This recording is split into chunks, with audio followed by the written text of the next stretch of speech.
Jangan lupa subscribe YouTube channel Metro TV News dan jangan lupa nyalakan notifikasinya.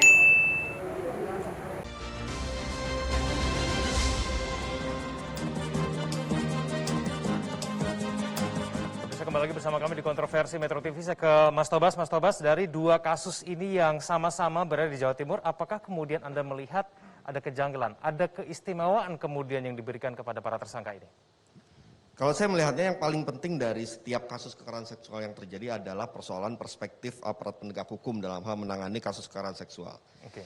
Jadi kita berharap aparat penegak hukum ini dapat memahami bahwa ada karakteristik khusus terkait dengan kasus kekerasan seksual. Apa karakteristik khusus itu adalah bahwa dalam setiap kasus kekerasan seksual tentu akan menimbulkan trauma bagi korbannya. Iya. Dan ketika trauma ini tidak ditangani dengan baik, maka bisa jadi ketika korban harus berhadapan dengan proses hukum, dia bisa menjadi korban untuk kedua kalinya. Kalau kita tidak sensitif atau kita tidak bisa menangani ini, menyadari bahwa ada persoalan itu. Oke. Oleh karena itulah maka setiap kasus yang terkait dengan kasus kekerasan seksual ini harus ditangani dengan hati-hati dan cepat, ya. Karena justice delay is justice denied. Oke. Artinya ketika proses hukumnya berjalan secara lambat, maka keadilan bagi korban pun juga dia merasa akan dikesampingkan. Itu yang pertama. Yang kedua, Mas Tobas, berarti seharusnya bahwa tersangka yang diduga melakukan kekerasan seksual ini harus segera ditangkap gitu? gini, saya setuju tadi soal penahanan. Ya, soal penahanan itu harus ada kebutuhan. Yaitu kewenangan dari aparat penegak hukum untuk menahan atau tidak, karena memang penahanan itu bukan satu kewajiban. Oke. Kalau itu menurut saya kita juga harus memberikan satu pandangan yang clear kepada masyarakat. Jadi bukan soal penahanannya kalau menurut saya di persoalan ini. Tapi di persoalan apakah kemudian korban ini oleh aparat penegak hukum dia diberikan perlindungan khusus. Kemudian dia tidak dipersulit ketika proses ini berjalan. Tadi kan sudah disampaikan bahwa korban harus diperiksa berkali-kali, dia harus menceritakan berkali-kali, sementara di sisi lain calon tersangkanya atau tersangkanya malah belum diperiksa. Nah, hal seperti ini yang harus sensitif ya oleh aparat penegak hukum. Oleh karena itulah maka ketika ada kasus kekerasan seksual, maka alarm aparat penegak hukum harus menyala dia. Nyala untuk, oh ini kasus kekerasan seksual. Berarti yang paling saya harus pikirkan, yang paling utama adalah bagaimana korban tidak mengalami trauma berkepanjangan. Satu. Kedua, bagaimana penegakan hukum terhadap orang yang terlapor ini bisa dilakukan dengan cepat, yang si korban ini merasa bahwa kepolisian atau aparat penegak hukum bekerja untuk melindungi kepentingannya. Nah itu yang paling penting. Tapi ada kekhawatiran bahwa tersangka bisa mengulangi perbuatannya. Nah, ketika kemudian misalnya ada satu kasus kekerasan seksual terjadi, kemudian korbannya merasa terintimidasi dengan keberadaan si tersangka atau si terdakwa ketika sudah masuk ke dalam proses peradilan, itu membuat dirinya tidak nyaman, membuat dirinya ketakutan, membuat dirinya merasa bahwa korban masih ada di sekitar dia. Nah disitulah bisa dipergunakan diskresi untuk menahan dengan alasan-alasan tertentu. Tapi yang paling penting adalah penahanan itu harus dengan alasan-alasan tertentu. Jadi itu. Nah memang dalam kasus kekerasan seksual kalau kita kaitkan tadi soal perspektif cara berpikir dan pemahaman mengenai karakteristik korban, ya ketika korbannya merasa bahwa keberadaan si tersangka atau terdakwa ini akan membuat dirinya merasa terintimidasi, akan membuat dirinya menjadi tambah trauma, maka disitulah letak alasan penahanan itu bisa dilakukan. Oke, saya ke Pak Aris dulu. Pak Aris, informasinya ada intimidasi yang kemudian dirasakan oleh para korban. Apa yang kemudian disampaikan kepada Anda? Bentuk intimidasinya itu seperti apa? Baik, jadi sebelum di situ saya ingin menyoal soal penahanan. Ini tidak bisa general, ya. Karena apa? General tentang definisi penahanan. Karena ini merupakan kasus lex spesialis dan menimpa anak-anak, berbeda dengan menimpa orang dewasa. Karena apa? Ancamannya jelas di atas 5 tahun, bahkan dapat dihukum mati dan sebagainya.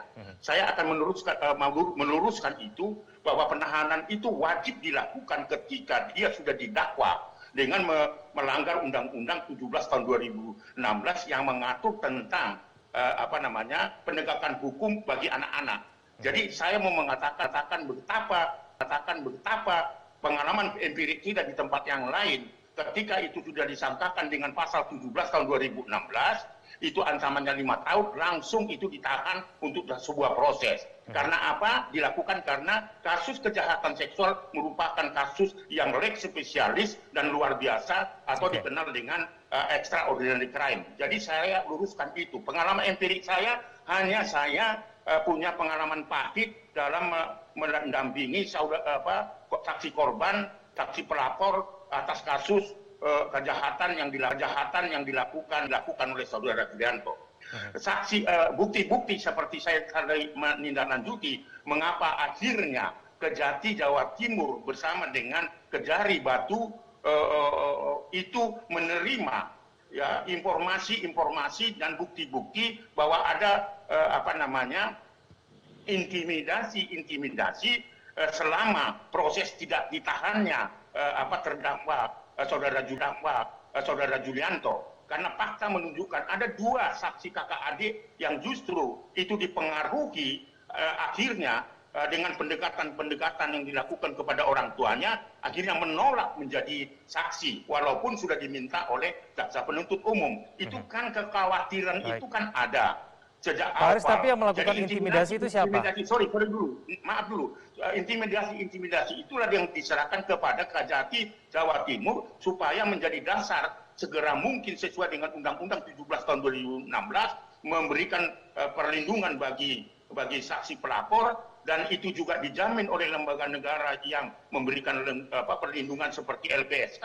Itu loh sebenarnya dasar-dasar, dan itu punya bukti yang kuat yang sampai hari ini saya mempunyai bukti-bukti itu. Itulah yang kita serahkan kepada Kejati Jawa Timur. Oke, Pak Filbus. Ya. Kalau dari kita saya ingin mengklarifikasi dulu apa yang disampaikan oleh Pak Aris ya. Tadi disampaikan begini, bahwa diintimidasi ada 2 orang kakak beradik diintimidasi agar dipengaruhi dengan segala cara begitu. Saya ingin meluruskan dulu. Dalam permasalahan ini yang terdakwanya adalah klien kami. Itu hanya 1 korban. Itu menjadi catatan penting. Sehingga tidak ada lagi isu-isu di luar sana. Kan Pak Aris ini sebut dari awal disebut 50, 40, 30, 15 turun terus sampai 9. Tapi faktanya berkas ini hanya 1 orang korbannya. Terus kemudian tadi disebutkan bahwa ada mengintimidasi 2 orang korban lain. 2 orang korban lain itu korban yang mana? Berkas yang mana? Tunjukkan kepada kami. Karena saksi yang lain itu yang mana? Begitu. Nah kalau korban dalam perkara ini hanya 1. Saksi hanya korban. 1. Begitu. Jadi korban, Bung. Saksi korban. Saksi korban Bukan dalam korban. permasalahan ini hanya 1. Saksi korban yang saya maksud. Dalam klarifikasi, dalam konferensi. Bukan korban, Bung. Bukan korban, saksi korban. Dalam klarifikasi dari Pengadilan Negeri Malang, itu nanti dicek di beritanya, menyebutkan dalam perkara ini hanya 1 saksi korban. Terus kemudian disebutkan mengintimidasi 2 saksi korban. 2 saksi korban yang mana? Tapi dari terdakwa bisa memastikan bahwa tidak ada intimidasi, tidak ada intimidasi dan tidak ada ancaman. Tidak ada intimidasi dan tidak ada ancaman. Hal ini menjadi perbincangan publik karena sudah diangkat oleh beberapa podcast. Nah itu kemudian menjadi akhirnya persita publik begitu. Nah kalau disebutkan tadi ada 2 saksi kakak beradik. Saksi yang menjadi korban ini hanya anak. 1 orang, itu pun bukan anak, umurnya sudah 27 tahun. Begitu. Nah, kemudian yang dibilang 2 orang saksi tadi, itu memang ada saksi di pengadilan, tapi bukan saksi korban. Menjadi garis bawah, bukan saksi korban. Dalam perkara ini hanya 1 saksi korban. Pak Aris, Anda memiliki bukti-bukti yang kuat bahwa memang intimidasi itu terjadi? Sangat, Bung. Nggak mungkin. Kalau dari penjelasan Pak Aris jelas-jelas tidak punya bukti. Karena dia sebutkan 2 itu bukan saksi korban. Dan dalam penetapan penahanan pengadilan itu ada surat dari saksi korban. Surat dari saksi korban itu dulu dari Pak Aris ya. Silakan Pak Aris. Dengarkan dulu ya. Tidaklah terlampau bodoh Kejati Jawa Timur, jangan rendahkan. Dan dia tentu akan setelah menganalisis data-data yang ada dan diserahkan kepada Kejati, maka beliau secara hukum memutuskan dia menahan supaya jangan mengintimidasi pada saksi pelapor karena masih dalam proses persidangan. Jadi bukan saksi lapor. Tadi kan ditanya saya, apakah ada bukti bentuk-bentuk intimidasinya? Bung Filipus, saya punya dan tidak terlampau bodoh. Saya ini orang yang tidak memberikan informasi yang tidak bisa dipertanggungjawabkan, Bung. Ini saya puluhan tahun sudah memberikan pertolongan pada anak Anda baru kemarin. Jadi saya kira mohon maaf ya, ini menurut saya ini terlalu menjatuhkan orang lain. Bagi saya begini Pak Aris. Kalau bagaimana kita dalam menangani pelapor dan bagaimana kita menangani korban, kita juga sering Panti Samuel kita dampingi, kita juga punya LBH Mawar Saron. Jadi kita mendampingi pelapor ini sudah sangat. Jadi kalau misalnya Pak Aris menyatakan kamu baru kemarin, bukan permasalahannya adalah itu. Permasalahannya adalah bagaimana hukum kita tegakkan. Begitu. Bagaimana hukum itu kita tegakkan? Kalau tadi disebutkan, kita masuk aja kepada penetapan penahanan. Dalam penetapan penahanan disebutkan surat dari saksi korban pada tanggal 9 Juli yang merasa terintimidasi dan diancam. Itulah dasar dari majelis hakim untuk menahan klien kami. Pertanyaannya, kalau dihubungkan dari pembicaraan dengan Pak Aris tadi, disebutkan bahwa ada 2 orang saksi yang diintimidasi. Artinya bukan saksi korban yang diintimidasi, tapi 2 saksi. Itu pertama. Pak, tapi harus kami klarifikasi bahwa 2 saksi itu pun tidak ada intimidasi dan tidak ada ancaman. Kami bisa pastikan itu tidak ada buktinya. Baik, tidak ada buktinya. Saya ke Bang Irfan dulu. Bang Irfan, apakah kemudian Presiden menaruh perhatian yang besar terhadap 2 kasus ini? Secara kita mengetahui ya, awal Januari ya, tahun 2022 kemarin, segala sesuatu perbuatan kekerasan seksual itu menjadi perhatian Presiden. Makanya pada saat itu Presiden meminta untuk segera disahkan, ditetapkan undang-undang tindak pidana kekerasan seksual. Gitu. Dan ini juga menjadi ancaman bagi kita karena sebagian orang juga sudah mengatakan Indonesia ini darurat kekerasan seksual. Saya ingin menyampaikan kita jangan terjebaklah terhadap korban, tapi kita harus melihat peristiwa dan perbuatan yang terjadi terhadap kekerasan seksual. Itu yang harus kita garis bawahi gitu. Ya, jika memang perbuatan itu terjadi, ya dia harus dihukum dengan hukuman yang seberat-beratnya. Saya ke Pak Dirmanto. Pak Dirmanto, apakah kemudian dari Polda Jatim sendiri sudah betul-betul menerima semua informasi yang dibutuhkan? Memberikan perhatian yang besar juga terhadap intimidasi yang ada dilaporkan juga terjadi pada saksi dan juga korban. Pak Dirmanto.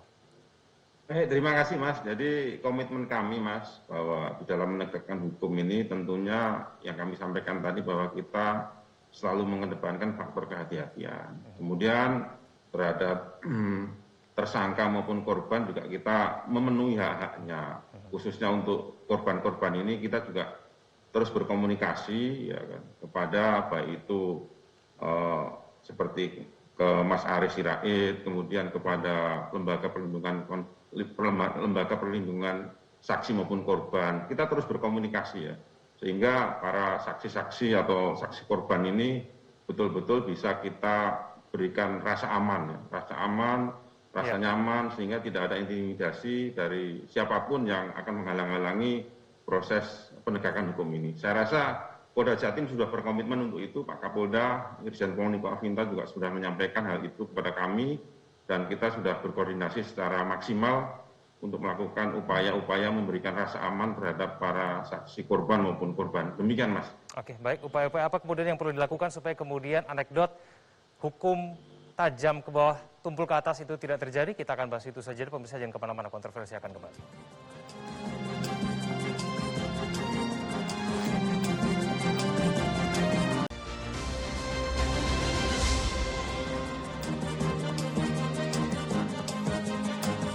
Kembali lagi bersama kami di Kontroversi Metro TV. Saya ke Mas Tobas. Mas Tobas, dari 2 kasus ini yang sama-sama berada di Jawa Timur, apakah kemudian Anda melihat ada kejanggalan, ada keistimewaan kemudian yang diberikan kepada para tersangka ini? Kalau saya melihatnya yang paling penting dari setiap kasus kekerasan seksual yang terjadi adalah persoalan perspektif aparat penegak hukum dalam hal menangani kasus kekerasan seksual. Jadi kita berharap aparat penegak hukum ini dapat memahami bahwa ada karakteristik khusus terkait dengan kasus kekerasan seksual. Apa karakteristik khusus itu adalah bahwa dalam setiap kasus kekerasan seksual tentu akan menimbulkan trauma bagi korbannya. Dan ketika trauma ini tidak ditangani dengan baik, maka bisa jadi ketika korban harus berhadapan dengan proses hukum, dia bisa menjadi korban untuk kedua kalinya. Kalau kita tidak sensitif atau kita tidak bisa menangani ini, menyadari bahwa ada persoalan itu. Oke. Oleh karena itulah maka setiap kasus yang terkait dengan kasus kekerasan seksual ini harus ditangani dengan hati-hati dan cepat, ya. Karena justice delay is justice denied. Oke. Artinya ketika proses hukumnya berjalan secara lambat, maka keadilan bagi korban pun juga dia merasa akan dikesampingkan. Itu yang pertama. Yang kedua, Mas Tobas, berarti seharusnya bahwa tersangka yang diduga melakukan kekerasan seksual ini harus segera ditangkap gitu. Gini, saya setuju tadi soal penahanan. Ya, soal penahanan itu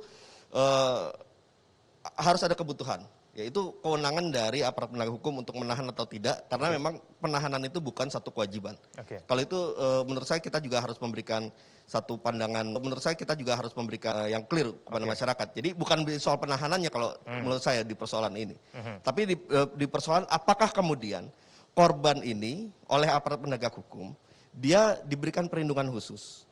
Kemudian dia tidak dipersulit ketika proses ini berjalan. Tadi kan sudah disampaikan bahwa korban harus diperiksa berkali-kali, dia harus menceritakan berkali-kali, sementara di sisi lain calon tersangkanya atau tersangkanya malah belum diperiksa. Nah, hal seperti ini yang harus sensitif ya oleh aparat penegak hukum. Oleh karena itulah maka ketika ada kasus kekerasan seksual, maka alarm aparat penegak hukum harus menyala dia. Nyala untuk, oh ini kasus kekerasan seksual. Berarti yang paling saya harus pikirkan, yang paling utama adalah bagaimana korban tidak mengalami trauma berkepanjangan. Satu. Kedua, bagaimana penegakan hukum terhadap orang yang terlapor ini bisa dilakukan dengan cepat, yang si korban ini merasa bahwa kepolisian atau aparat penegak hukum bekerja untuk melindungi kepentingannya. Nah itu yang paling penting. Tapi ada kekhawatiran bahwa tersangka bisa mengulangi perbuatannya. Nah, ketika kemudian misalnya ada satu kasus kekerasan seksual terjadi, kemudian korbannya merasa terintimidasi dengan keberadaan si tersangka atau si terdakwa ketika sudah masuk ke dalam proses peradilan, itu membuat dirinya tidak nyaman, dan membuat dirinya merasa bahwa korban masih ada di sekitar dia. Nah, disitulah bisa dipergunakan diskresi untuk menahan dengan alasan-alasan tertentu. Tapi yang paling penting adalah penahanan itu harus dengan alasan-alasan tertentu. Jadi itu. Nah, memang dalam kasus kekerasan seksual kalau kita kaitkan dari soal perspektif cara berpikir dan pemahaman mengenai karakteristik korban, ya ketika korbannya merasa bahwa keberadaan si tersangka atau terdakwa ini akan membuat dirinya merasa terintimidasi, akan membuat dirinya menjadi tambah trauma, maka disitulah letak alasan penahanan itu bisa dilakukan. Oke, saya ke Pak Aris dulu. Pak Aris, informasinya ada intimidasi yang kemudian dirasakan oleh para korban. Apa yang kemudian disampaikan kepada Anda? Bentuk intimidasinya itu seperti apa? Baik, jadi sebelum di situ saya ingin menyoal soal penahanan. Ini tidak bisa general, ya. Karena apa? General tentang definisi penahanan. Karena ini merupakan kasus lex spesialis dan menimpa anak-anak, berbeda dengan menimpa orang dewasa. Karena apa? Ancamannya jelas di atas 5 tahun, bahkan dapat dihukum mati dan sebagainya.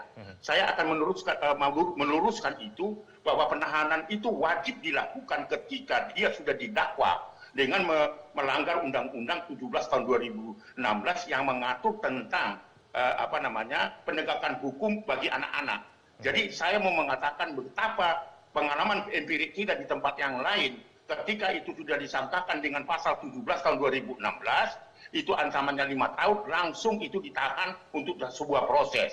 Karena apa? Dilakukan karena kasus kejahatan seksual merupakan kasus yang lex spesialis dan luar biasa, atau dikenal dengan extraordinary crime. Jadi saya luruskan itu. Pengalaman empirik saya, hanya saya punya pengalaman mendampingi saksi korban, saksi pelapor atas kasus kejahatan yang dilakukan, kejahatan seksual yang dilakukan oleh saudara Julianto.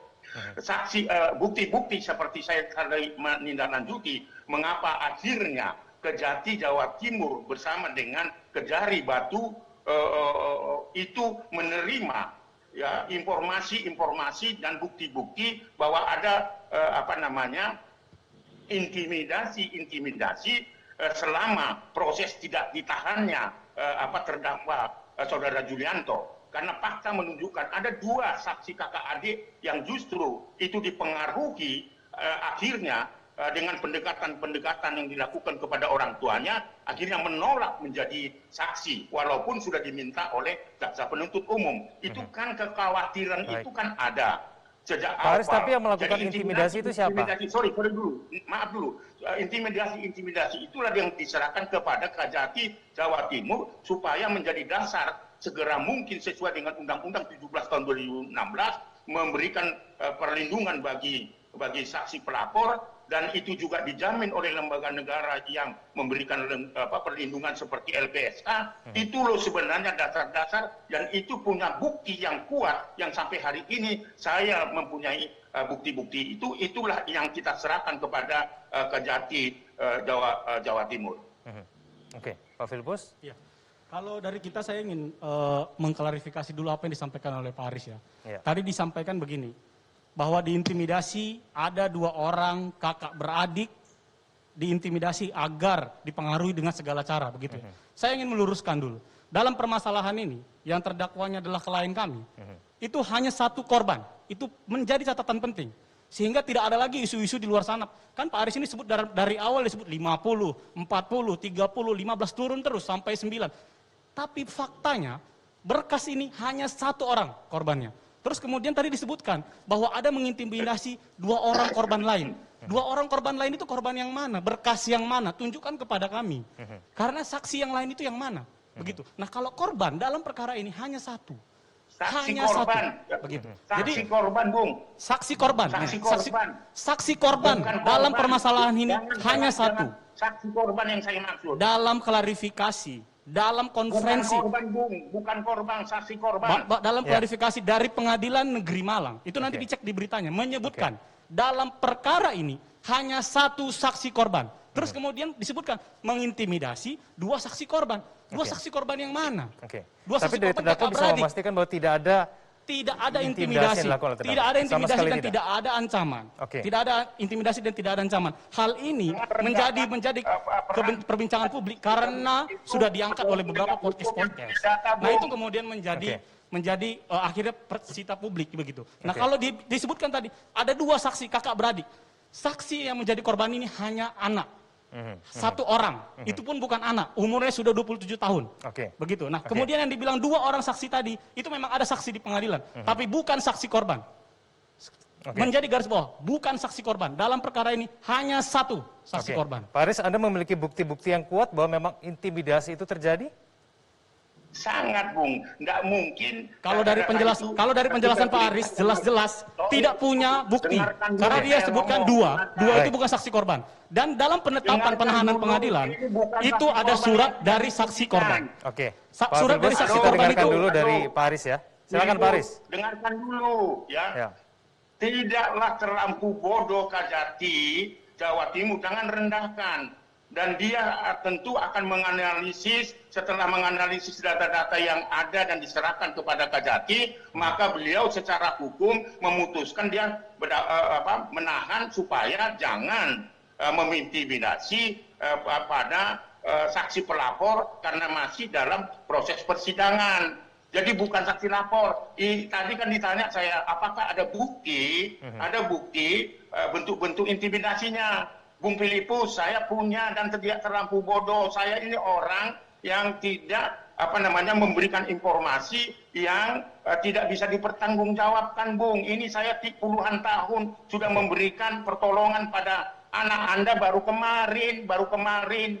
Jadi saya kira mohon maaf ya, ini menurut saya ini terlalu menjatuhkan orang lain. Bagi saya begini Pak Aris.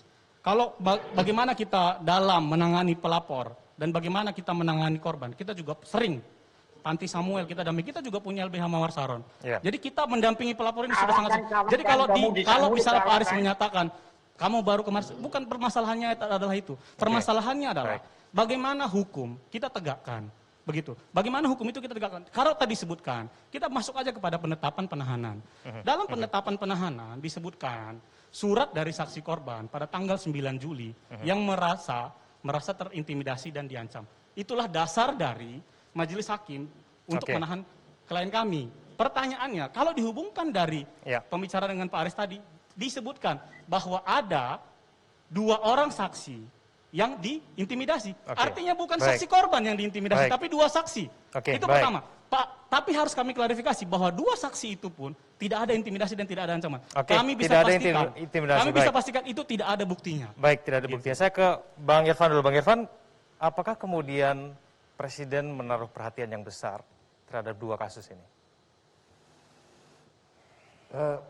Secara kita mengetahui ya, awal Januari ya tahun 2022 kemarin, segala sesuatu perbuatan kekerasan seksual itu menjadi perhatian Presiden. Makanya pada saat itu Presiden meminta untuk segera disahkan, ditetapkan undang-undang tindak pidana kekerasan seksual. Oke. Gitu. Dan ini juga menjadi ancaman bagi kita karena sebagian orang juga sudah mengatakan Indonesia ini darurat kekerasan seksual. Saya ingin menyampaikan kita jangan terjebaklah terhadap korban, tapi kita harus melihat peristiwa dan perbuatan yang terjadi terhadap kekerasan seksual. Itulah yang harus kita garis bawahi gitu. Ya, jika memang perbuatan itu terjadi, ya dia harus dihukum dengan hukuman yang seberat-beratnya. Ya. Oke. Saya ke Pak Dirmanto. Pak Dirmanto, apakah kemudian dari Polda Jatim sendiri sudah betul-betul menerima semua informasi yang dibutuhkan? Memberikan perhatian yang besar juga terhadap intimidasi yang ada dilaporkan juga terjadi pada saksi dan juga korban. Pak Dirmanto. Terima kasih Mas. Jadi komitmen kami Mas bahwa di dalam menegakkan hukum ini tentunya yang kami sampaikan tadi bahwa kita selalu mengedepankan faktor kehati-hatian. Kemudian terhadap tersangka maupun korban juga kita memenuhi hak-haknya. Khususnya untuk korban-korban ini kita juga terus berkomunikasi ya kan, kepada baik itu seperti ke Mas Aris Sirait, kemudian kepada lembaga perlindungan saksi maupun korban. Kita terus berkomunikasi ya, sehingga para saksi-saksi atau saksi korban ini betul-betul bisa kita berikan rasa aman, ya.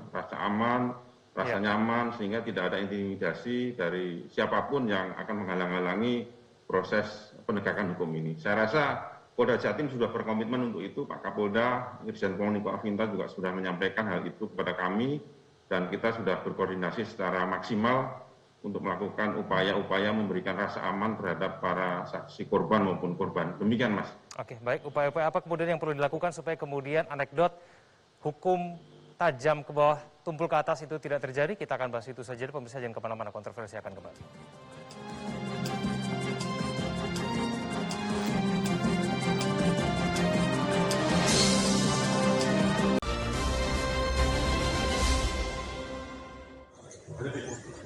Nanti kalau dengan masalah begitu, nanti saya antar ke sana. Antar ke Polda nih Mbak Yai? Iya. Kapan Mbak Yai? Itu nanti setelah selesai acara ini. Hari ini? Pelantikan ini. Pelantikan hari. Berarti hari ini diantar ke Polda Mbak Yai? Iya nanti. Mas Beki? Hah? Mas Beki? Iya nanti ya. Enggak usah. Sama. Saya akan langsung ke Mas Syarif. Mas Syarif, saya ingin tahu bentuk-bentuk intimidasi yang kemudian dirasakan oleh korban, itu seperti apa Mas Syarif?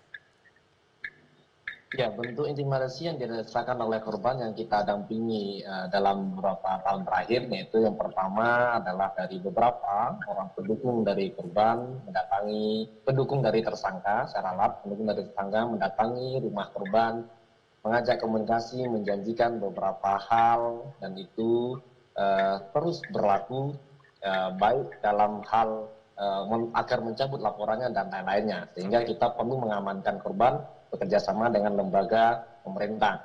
Nah, selanjutnya juga ada pembunuhan karakter daripada korban ini, yaitu pendukung-pendukung dari tersangka itu melakukan doxing, menyebarkan foto, membuli, melakukan body shaming di media sosial maupun menyebarkan kemana-mana.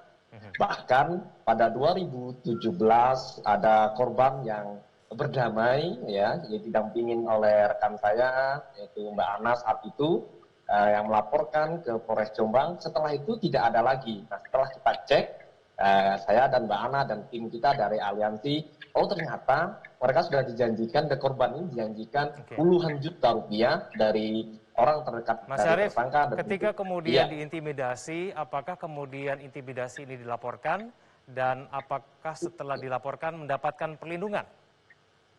Ya, yang baru ditangani beberapa intimidasi yang sudah dilaporkan ke kita, yang kita laporkan itu hanya kemarin pendamping korban. Ada salah satu pendamping korban, yaitu perempuan itu kepala dibenturkan ke tembok oleh orang terdekat dari tersangka, dan itu sudah kemarin sudah putusan kita laporkan, tapi cuma putusannya tidak sampai setahun ya, hanya setengah tahun gitu. Itu sudah kita laporkan, sudah ada putusan. Nah, sampai itu dibenturkan, saking pendamping ini bukan hanya korban ya, pendamping pun mendapat intimidasi. Dan kita pendamping teman-teman saya semua juga mendapatkan mengalami doxing, yaitu penyebaran data-data, foto dan lain-lainnya. Sehingga kita perlu juga kerjasama dengan berbagai hal. Bagaimana teman-teman yang ini juga pernah dilaporkan, seperti Pak Nun, yaitu yang kuasa hukum dari korban itu dilaporkan ke Polda Jawa Tengah. Nah, banyak sekali yang dilakukan oleh tersangka ini, korban dari tersangka, orang terdekat tersangka melakukan hal yang tersebut sehingga membuat proses ini korban was-was, pendamping juga was-was. Saat ini bahkan teman saya yang waktu itu di kepala dibenturkan oleh pendukung dari tersangka itu masih pusing sampai saat ini, dan mereka masih trauma ya berada di tempat umum gitu loh. Sampai trauma. Nah, kalau korban was-was banget. Dan kita sudah berkoordinasi dengan Pak Mahfud MD, tapi tidak ada balasan. Kita juga sudah komunikasi dengan Komisi 3 DPR. Tidak ada respon. Baik, saya langsung ke Mas Tobas. Mas Tobas, baru-baru kemudian korbannya dilindungi, tapi bahkan malah mendapatkan intimidasi. Tanggapan Anda? Ya, jadi memang persoalan-persoalan yang tadi disampaikan ini adalah persoalan yang banyak terjadi di dalam kasus-kasus kekerasan seksual. Yang oleh karena itulah kemudian menjadi dasar bagi kita DPR untuk menginisiasi undang-undang tindak pidana kekerasan seksual yang kemudian sudah disahkan menjadi undang-undang ini. Nah, memang problem-problem inilah yang kemudian kita coba carikan jalan keluarnya, di mana di situ kita di dalam undang-undang tindak pidana kekerasan seksual kita berikan mulai dari pencegahan, bagaimana penanganan, perlindungan terhadap korban dan sebagainya. Meskipun memang undang-undang tindak pidana kekerasan seksual ini belum bisa diterapkan di dalam dua kasus ini, ya, karena tempus delictinya terjadi sebelum undang-undang ini disahkan.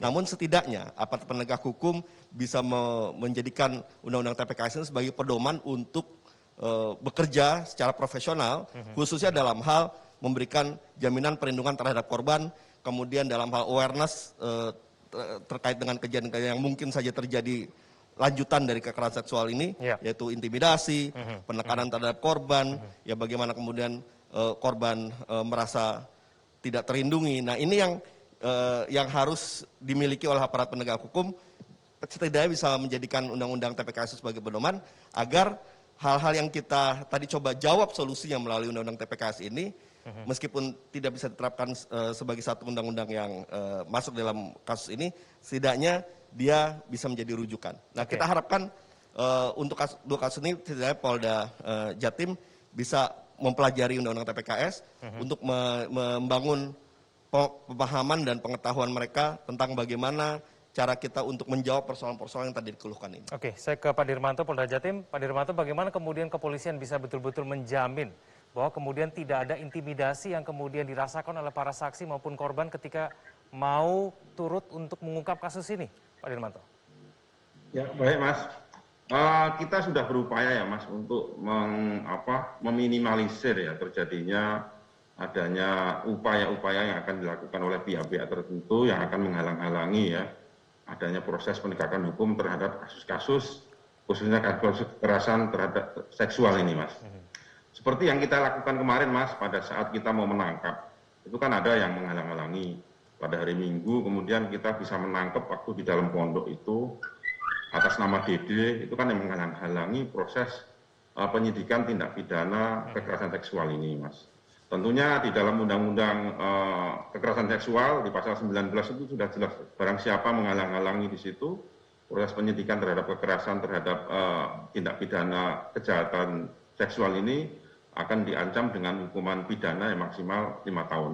Di situ jelas sanksinya dan kita berkomitmen terus, kita terus berupaya ya bekerja sama dengan semua stakeholder, bekerja sama dengan semua lembaga pemerintahan yang terkait dengan perlindungan saksi maupun Tapi Pak Dirmanto bisa dijamin ya polisi tidak tumpul ke atas, tajam ke bawah begitu ya? Insya Allah kita akan berkomitmen Mas ya, kita akan on the track ya, kita akan meluruskan semua, kita akan berupaya semaksimal mungkin untuk membangun trust dan kita akan berupaya terus untuk melakukan pembenahan-pembenahan kalau memang itu masih ada kekurangan terhadap apa yang kita lakukan. Demikian Mas. Baik, terima kasih Pak Dirmanto telah bergabung bersama kami di Kontroversi. Sayang sekali Pak Dirmanto harus meninggalkan dialog kita pada malam hari ini. Selamat malam Pak Dirmanto. Saya ke Bang Ade Irfan. Bang Ade, kalau misalnya memang ada persoalan intimidasi itu berlangsung, ada rasa tidak aman ketika kemudian korban melaporkan mengenai kasus ini. Apakah kemudian Undang-Undang TPSK ini betul-betul bisa menjamin hal itu semua, Bang Ade Irfan? Dari diskusi kita malam ini, 2 kasus yang dimunculkan itu membuktikan begitu kuatnya kekerasan seksual ini terjadi pada relasi kuasa, Mas Kevin, ya. Dan itu potensi-potensi itu cenderung kemungkinan terjadi gitu. Oke. Nah inilah yang mencoba dalam Undang-Undang TPK ini bagaimana bisa pelakunya itu yang mempunyai kekuatan ya dalam bentuk apapun mengintimidasi korban. Ini juga dalam Undang-Undang TPKS itu dibahas ya, Bung Tobas ya. Kita dengan DPR, Balik itu berdebat kita mendiskusikan relasi kuasa ini. Karena potensi yang begitu besar ini terjadi di sini, Mas Kevin. Jadi makanya kita mencoba bagaimana perlindungan kepada korban itu benar-benar diterapkan dan penghukuman kepada pelaku itu benar-benar diberikan beratnya ya. Tidak hanya dia penghukuman terhadap badan, tapi ada denda dan restitusi di situ. Jadi supaya kepada siapapun yang mencoba atau melakukan kekerasan seksual ini, ya penerapan hukuman itu benar-benar menjadi maksimal kepada pelakunya. Fungsi pengawasan yang kemudian bisa dilakukan dalam proses pengawasan seperti apa, Bang Irfan? Di dalam Undang-Undang TPKS ini juga kita memunculkan adanya UPTD, Unit Pelayanan Teknis Daerah. Di situ juga bisa bagian dari fungsi pengawasan yang nanti akan dibentuk di tiap-tiap daerah. Karena memang begini, kekerasan itu kan kita tidak tahu kapan terjadinya. Tapi pencegahan itu juga harus kita antisipasi supaya potensi untuk melakukan perbuatan kekerasan seksual itu ya itu bisa dicegah sedini mungkin terhadap korban-korban yang kemungkinan bisa terjadi. Baik, itu harapan kita semua. Kita akan jeda terlebih dahulu. Pemirsa jangan kemana-mana, Kontroversi akan kembali. Kontroversi akan kembali. Kontroversi akan kembali.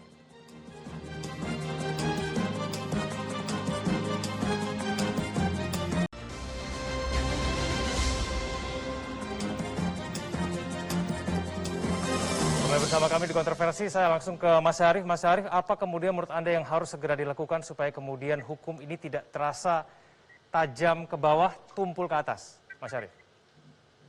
Ya, pertama yang menurut saya yang paling penting adalah pihak kepolisian harus menangani kasus kekerasan seksual ini perspektif korban. Ya.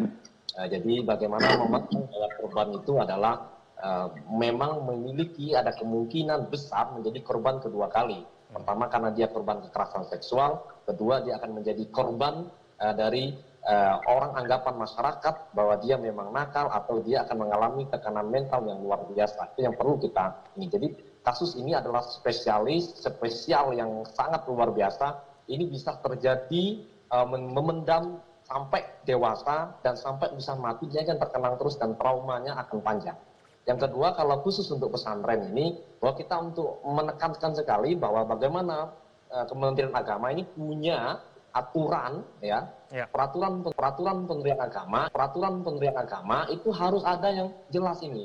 Jadi jangan hanya cabut izin terus bekukan, cabut lagi tidak jelas gitu. Kita nggak ada sanksi, nggak ada evaluasi, nggak ada apa-apa. Jadi Kementerian Agama perlu belajar kepada Kementerian Kemendikbud, yang mana Kemendikbud ini punya peraturan menteri yaitu nomor 82 tahun 2015. Bagaimana kekerasan di lingkungan mereka, biasanya mereka akan menyetop bantuan dan lainnya.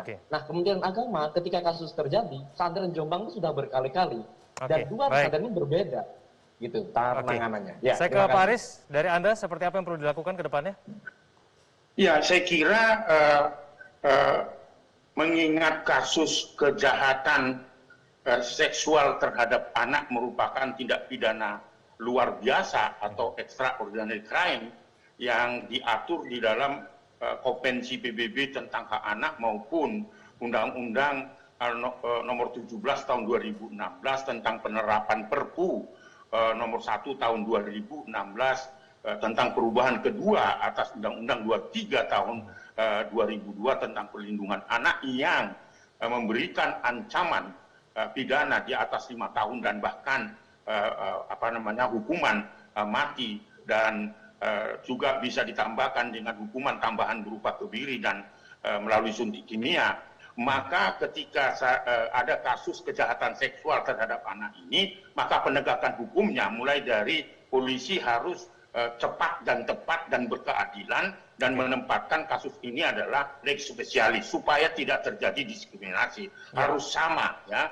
Karena pengalaman saya sebelum menangani kasus karena menempatkan bukan perlindungan bagi anak, maka definisi yang saya sebutkan tadi menahan berbeda dengan tahanan pengertian untuk orang dewasa, tetapi ini kita punya undang-undang karena kasus-kasus kejahatan seksual ini merupakan tindak pidana spesial atau tindak pidana harus yang ditangani luar biasa. dengan cepat begitu ya. Pihak kepolisian harus menempatkan itu menjadi prioritas di dalam penegakan pelanggaran terhadap anak, termasuk pelaksanaan tindak pidana kekerasan yang sudah kita undangkan. Oke, baik. Saya ke Pak Filbus. Apakah kemudian bisa menjamin klien Anda akan terus kooperatif dalam proses penyidikan yang terus berlangsung? Sejak dari awal penetapan tersangka sampai dengan persidangan yang ke-19 kali, klien kami selalu hadir dan tidak pernah absen sekalipun.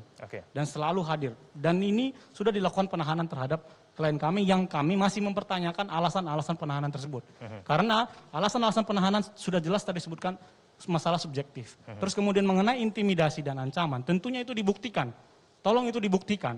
Seharusnya itu dibuktikan terlebih dahulu, baru kalau memang terbukti ya silahkan ditahan. Tapi kalau tidak terbukti, ya seharusnya tidak ditahan. Itu. Terus kemudian mindset yang dari tadi mungkin Bapak-Bapak sebutkan begitu. Tapi apakah kita pernah mengetahui bahwa ada kasus-kasus terhadap pelecehan yang diduga pelecehan seksual itu diputus bebas juga oleh pengadilan. Artinya ada orang-orang yang memang tidak bersalah tapi diduga melakukan tindak pidana itu. Misalnya contoh, pada Pengadilan Negeri Air Madidi dan sudah sampai dengan kasasi, diputus bebas. Kemudian di Pengadilan Negeri Batam yang kita tangani sendiri sampai akhir itu Undang-Undang Perlindungan Anak juga diputus bebas. Maksud saya tidak menegasikan bahwa mindset terdakwa ataupun itu harus dianggap tidak bersalah. Sehingga jangan nanti pembahasan ini hanya melulu melihat perspektif dari korban. Oke, itu kita hargain. Karena dalam pembahasan RUU PKS kita sendiri juga ada dimintakan diskusi-diskusi. Tetapi maksud saya jangan menegasikan kepada perbuatan-perbuatan yang itu berupa fitnah, yang ditujukan kepada orang itu dan memang bisa dibuktikan bahwa itu tidak bersalah, maka itu harus dibebaskan. Baik, kita tunggu nanti hasil persidangan seperti apa, Pak Filipus. Saya ke Mas Tobas, sekaligus closing statement. Mas Tobas, pilihan-pilihan apa kemudian yang bisa dilakukan korban maupun saksi ketika mereka merasa masih terintimidasi? Ya tentu harapan kita pihak kepolisian dapat bekerja secara profesional dan juga pihak kejaksaan ketika berproses di peradilan juga bisa bertindak profesional dan tentunya juga lembaga peradilan juga bisa mempunyai perspektif bagaimana menangani, memeriksa dan memutus untuk perkara kasus kekerasan seksual ini. Yang kedua, semua mata akan tertuju pada kasus yang sedang berjalan ini. Tentu ruang untuk bertindak di luar dari hal-hal yang tidak kita inginkan tentu tidak akan, mudah-mudahan tidak akan terjadi. Itu fungsi pengawasan yang mesti kita lakukan secara bersama-sama. Dan tentunya di setiap langkah-langkah profesionalitas yang dilakukan oleh para penegak hukum ini tentu juga ada hak terdakwa yang juga kita hormati, ya upaya untuk pembelaan dirinya. Tapi yang jelas dengan adanya Undang-Undang TPKS, mudah-mudahan ini akan mengangkat awareness kita bahwa jangan pernah melakukan tindakan seksual lagi, ya, karena akan ada penindakan yang sangat keras dan ada penanganan yang juga akan mudah-mudahan bisa melindungi korban. Baik, Bang Irfan, closing statement, singkat saja silakan. Ya, negara akan hadir, negara akan memberikan perhatiannya terhadap semua perbuatan-perbuatan kekerasan seksual. Makanya pemerintah berupaya mempercepat disahkannya Undang-Undang TPKS itu terbukti bersama dengan DPR. Ya.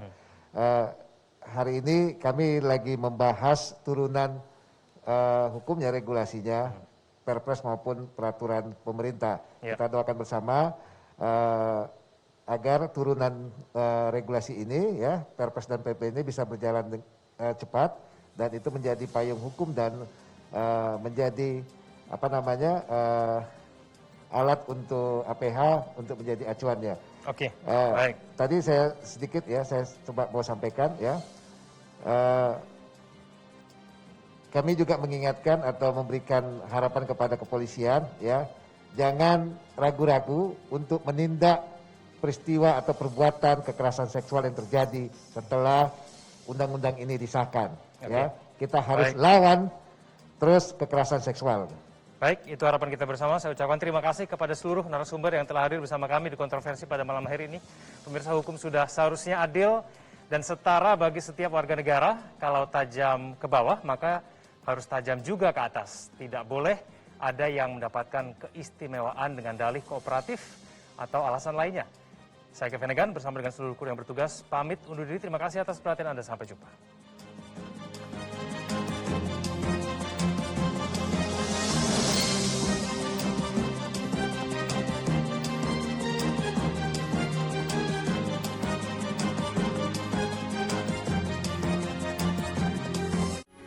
Metro TV